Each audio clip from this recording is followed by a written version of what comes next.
Kali ini saya akan menjelaskan terkait instalasi Disco.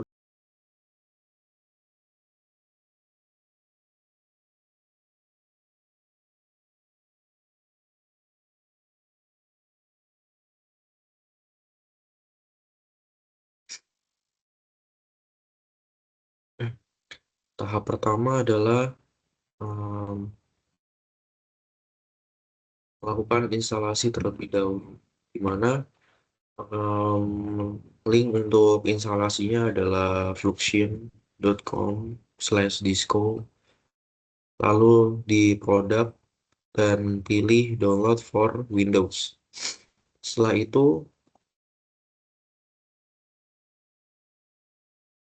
itu akan muncul file zip seperti ini.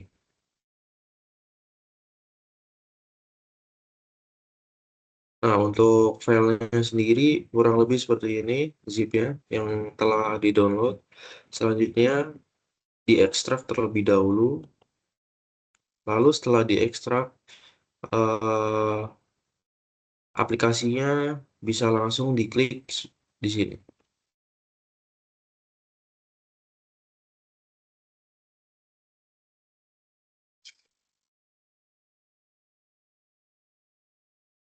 Nah, selanjutnya ada di Disco setupnya. Ini bisa di next saja. Lalu ini auto, nyimpannya di C, bisa langsung install. Tunggu sebentar. Nah, selanjutnya ada langsung aja finish, dia akan otomatis ngeran diskonnya.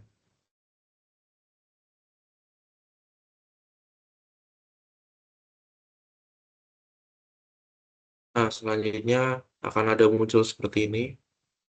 Lalu klik saja yang I have read and understood this license. Lalu terima.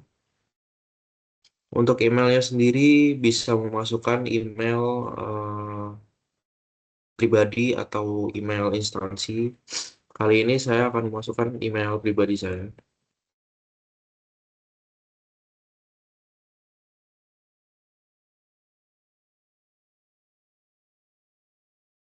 Klik register.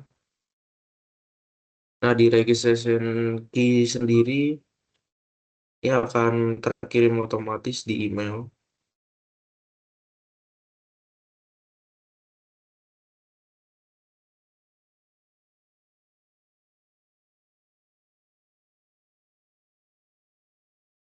Kalau klik complete registration.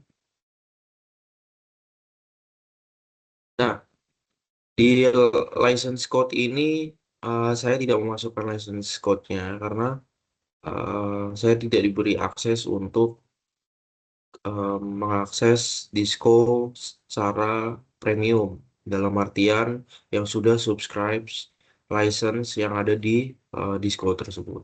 Maka saya menggunakan demo mode. Nah, ada dua pilihan, play in the sandbox dan load your own data. Saya akan pilih load on your data.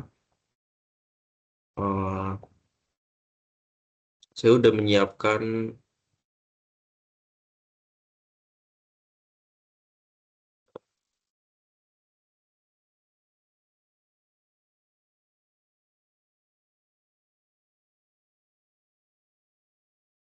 ini datanya.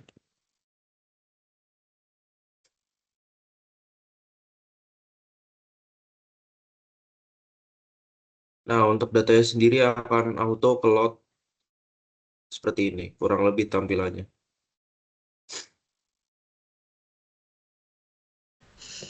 Assalamualaikum warahmatullahi wabarakatuh. Saya Varian Ekri dari Informatika 2021. Di sini akan menjelaskan tentang loading project Disco. Nah, di sini kita sudah membuka Disco ya yang sudah di license dengan academic license, dan di sini kita akan membuka dataset dan juga istilahnya kita melihat aspek-aspek yang ada dari Disco itu sendiri. Oke, pertama-tama kita langsung klik aja ya. Di sini kita new atau load on data juga bisa, ya kan, langsung dari sini load on data. Terus kita klik dataset contohnya. Di sini udah disiapkan dataset yaitu example, bisa kita langsung buka aja. Nah, di sini akan ada pengaturan dari atributnya. Nah, biasanya kalau misalkan dataset kita sudah apa namanya sudah di clean dan juga sudah rapi, itu dia akan langsung ke detect ya. Dari mulai case ID-nya, timestamp-nya, juga activity dan resource-nya. Oke, kalau misalkan kelihatannya sudah aman, kayak kalau ini nggak perlu kepake, jadi kita masukin, kita bisa langsung start import. Oke, setelah di start import, kita bisa ngeliat di sini ada berapa banyak proses. Di sini total ada 608 yang masuk dan yang keluar itu ada di 413 yang sampai ke invoice. Nah, ini kita bisa mengkustomisasi ya untuk kayak ngelihat seberapa jauh dari mulai padnya. Kalau misalnya ini kan 0%, kita bisa sampai 100%. Nah, ini lebih kelihatan padnya di lebih detail. Terus kalau misalkan kita kurangin lagi dari sini di 0, ini jadi lebih dipersimpel si aktivitasnya. Nah, next kita akan coba lihat statistiknya. Statistiknya di sini kita bisa ngelihat ada berapa banyak event. Total yang cases tadi kan udah kita lihat ada 608 cases dan ada 9.119 events. Nah, dari 9.119 event ini kita bisa ngelihat ada berapa banyak active cases dalam waktu tertentu, juga variannya ada berapa ya kan. Kita bisa ngelihat varian nomor satu ini ada 88 cases, jadi itu varian terbanyak, dan juga ada berapa banyak event per casesnya. Nah, untuk melihat lebih detail gitu ya, ketika masing-masing cases ini seperti apa, mungkin kita bisa lihat langsung ke cases yang ada di sini. Nah, ini kan udah ada complete lognya ya, ini semua UID, semua case ID-nya kita bisa ngeliat di sini. Nah, tapi kita akan lihat secara spesifik yaitu varian yang paling banyak, itu varian satu. Nah, dari varian satu ini kita bisa ngeliat bahwa varian satu itu terdapat 18 event dan urutan eventnya seperti ini. Gitu. Oke, lalu dari sini kita juga bisa ngelihat balik lagi ke statistik ya, kita bisa ngelihat kayak resource penggunaannya yang paling banyak, orang yang berkontribusi dalam proses ini siapa dan lain-lain gitu loh. Nah, di sini kita bisa melihat bahwa gunanya dari Disco ini sendiri mempermudah ya dari proses mining itu sendiri. Nah, mungkin kekurangannya dari Disco aja itu adalah bahwa faktanya bahwa Disco itu berbayar dan lumayan mahal juga. Mungkin itu saja yang bisa saya sampaikan di tutorial loading file ini. Sekian dan terima kasih. Wassalamualaikum warahmatullahi wabarakatuh. Oke, Assalamualaikum warahmatullahi wabarakatuh. Kami dari kelompok satu data mining atau penambangan data. Di sini kami ingin uh, memberikan tutorial bagaimana cara menginstal aplikasi ProM untuk data mining. Di sini saya sudah masuk ke website dari ProM tersebut, yaitu promtools.org. Dan di sini saya menginstal yang download ProM 6.15 dengan 32 bit JRE 8. Di sini saya sudah install tadi. Nah, ini saya sudah install installernya. Ini saya masuk ke File Manager. Sini saya sudah install. Saya klik kiri dua kali dengan yes. Nantinya bakalan muncul seperti ini. Nah, di sini setup untuk ProM 6.15 ini. Jadi kita next, terus kita pilih. Terserah eh, masing-masing. Kalian mau yang mana, atau di C atau di local disk A. Jadi saya asal di local disk A di DAM 1. Nah, di sini saya kasih di sini. Nah, saya next. Saya next. Dia akan menginstal ProM tersebut. Kita tunggu sebentar. Nah, installnya sangat amat cepat. Nah, di sini sekarang kita finish. Nah, nantinya setelah diinstal tersebut, kita nanti bakalan klik yang ProM 6.15 tersebut.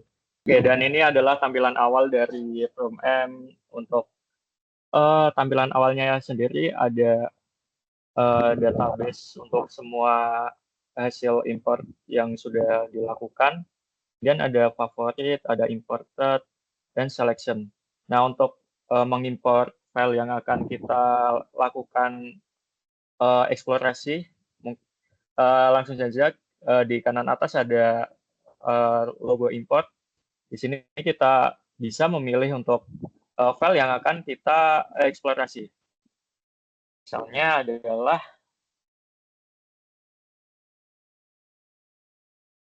Nah, ini adalah file yang akan kita lakukan eksplorasi. Nah, mungkin untuk kita bisa jalankan dengan menekan ini segitiga di kanan. Kemudian kita harus convert ke CSS dulu. Kan sebelumnya dalam file sebelumnya itu masih dalam bentuk CSV. Oke, kita start. Nah, di sini ada untuk parsernya, ada charset, separator, dan quote-nya. Mungkin karena sudah disesuaikan dengan file sebelumnya, kita bisa langsung next aja. Nah, di sini ada untuk mappingnya, ada case column, event column, start time, dan completion time-nya. Nah, untuk case ID-nya ini, kita pilih case ID, disesuaikan. Untuk event column-nya, kita pilih activity. Dan untuk start time, kita pilih start time stamp. Dan completion time-nya pilih complete time stamp. Kita langsung next. Nah, untuk error handling dan lain-lain ini kita pakai default-nya aja. Langsung kita klik finish. Nah, setelah kita klik finish, ini adalah tampilan untuk semua kayak dashboard gitu untuk datanya. Di sini ada proses, cases, events, event classes, event types, dan originator. Nah, di sini diketahui bahwa untuk casesnya ada 608, untuk eventnya sebanyak 18.238, untuk event classesnya ada 48, event types-nya ada 2, dan originatornya ada 1. Di kanan atas juga ada log info untuk start date dan end date-nya. Mungkin kita bisa ke bagian inspektor. Nah, untuk bagian inspektor ini ada log untuk setiap instansinya. Misalnya jika kita klik untuk instance dengan ID 1, di sini akan tampil untuk detail event-nya. Nah, di sini diketahui bahwa ada 34 event. Nah, jika kita klik event-nya, akan muncul detail pada atributnya. Di sini untuk atributnya muncul di bagian kanan. Oke, untuk seperti ini untuk tampilan logs inspector. Nah, kemudian untuk explorer-nya, nah ini untuk tampilan event-nya dalam bentuk yang lain. Nah, di sini diketahui bahwa jika warnanya itu hijau, ini diketahui bahwa highly frequent, artinya sering muncul. Nah, untuk jika warnanya merah, maka adalah low frequent atau jarang muncul. Nah, di sini jika kita arahkan kursornya akan muncul juga kayak detail gitu. Nah, kemudian untuk log atributnya ini adalah hierarki untuk log atribut untuk data tadi. Oke. Nah, kemudian untuk log summary. Nah, di sini ada total process of instance, ada 608, ada untuk eventnya sendiri ada 18.238. Kemudian untuk event name-nya, nah untuk total number of classes ada 24. Kemudian start event-nya ada 1, dan event-nya ada 3 untuk total number of classes. Kemudian untuk event class defined by event name dan life cycle transition ada 48. Nah, di sini ada dilengkapi dengan start dan complete-nya. Kemudian untuk start event-nya ada 1, dan end event-nya ada 3 juga, kayak tadi. Kemudian di bagian kanan atas ini juga bisa di-save untuk dalam bentuk HTML-nya. Kemudian jika kita pergi di bagian atas, ada beberapa untuk pemilihan visualisasi yang dapat dilakukan. Misalnya, jika saya milih untuk visualisasi yang untuk explore event log, untuk receive variance dan search eventnya. Nah, di sini akan tampil kayak eventnya secara lebih detail. Nah, di sini misalnya untuk bagian trash yang ini, kita bisa lihat bahwa ada 88 trash untuk varian yang ini. Dan jika kita klik akan muncul kayak detailnya gitu. Kemudian di bagian bawahnya ini akan tampil informasi kayak summary-nya gitu. Dan ini ada trash-nya sebanyak 608, untuk event-nya sebanyak 18.238, untuk event classes-nya ada 24, atributnya ada 6, variasinya sendiri ada 98, dan lain-lain, seperti di bagian bawahnya itu. Oke, mungkin itu saja untuk eksplorasi yang kami lakukan untuk menggunakan ProM ini. Sekian, wassalamualaikum warahmatullahi wabarakatuh. Assalamualaikum warahmatullahi wabarakatuh. Nama saya Rizky Fadil Satria. Di sini saya ingin memberikan tutorial terkait instalasi dan penggunaan singkat PM4Py. Singkatnya PM4Py itu package atau library dari bahasa pemrograman Python yang tujuannya untuk implementasi proses mining menggunakan bahasa Python sendiri. Kan banyak toolsnya, itu banyak, ada Disco, ada Prom, ada yang lain-lain gitu. Tapi kan kebanyakan tools-tools itu berbayar dan harus mengeluarkan uang yang lumayan besar untuk mendapatkan tools tersebut. Nah, dengan PM4Py ini kita bisa menjalankan di lokal atau di platform cloud seperti Google Colab ini. Dan tentunya gratis dan open source juga. Untuk pertama kita melakukan pip install PM4Py untuk install package-nya, import CSV-nya, kita masukkan dulu CSV-nya, habis itu kita import, lalu kita rename. Rename tujuannya untuk apa? Tujuannya rename adalah untuk mengubah nama kolom itu menjadi standar yang ditentukan dari PM4Py-nya sendiri. Contoh case ID ini diubah jadi case concept name, activity diubah jadi concept name, timestamp yang kita pilih karena di CSV-nya ada start timestamp sama complete timestamp, tapi sebagai contoh saya membeli complete timestamp aja untuk dijadikan timestamp, diubah menjadi timestamp. Lalu ini program untuk menampilkan beberapa informasi seperti event, cases, activity, sama case varian. Untuk pertama kita upload dulu di Google Colab, upload ke sini, lalu kita lakukan pip install.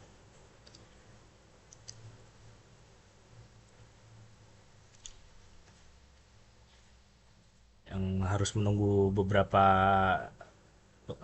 detik karena harus menginstal sebanyak 2,2 MB. Karena itu selesai, terus kita import pandas SPD untuk melakukan import CSV-nya. Terus ini pd.csv arahkan ke lokasinya. Jadi kalau misalkan nyimpennya di dalam folder Google Drive gitu, sesuaikan aja path-nya ke sana. Kita melakukan rename. Nah, di sini kita mempunyai variabel namanya event log, mengimplementasikan log converter. Tujuannya log converter itu mengubah CSV-nya ini yang tadi df menjadi dalam bentuk event log. Log converter apply. 6 event len df, kita menghitung banyaknya event, jumlah semuanya. Casesnya itu kita menggunakan pattern dari event log. 6 activities kita menggunakan atribut get. Atribut get itu ada pada modul statistik atribut pandas. Get varian ada pada package statistik varian log. Lalu kita run.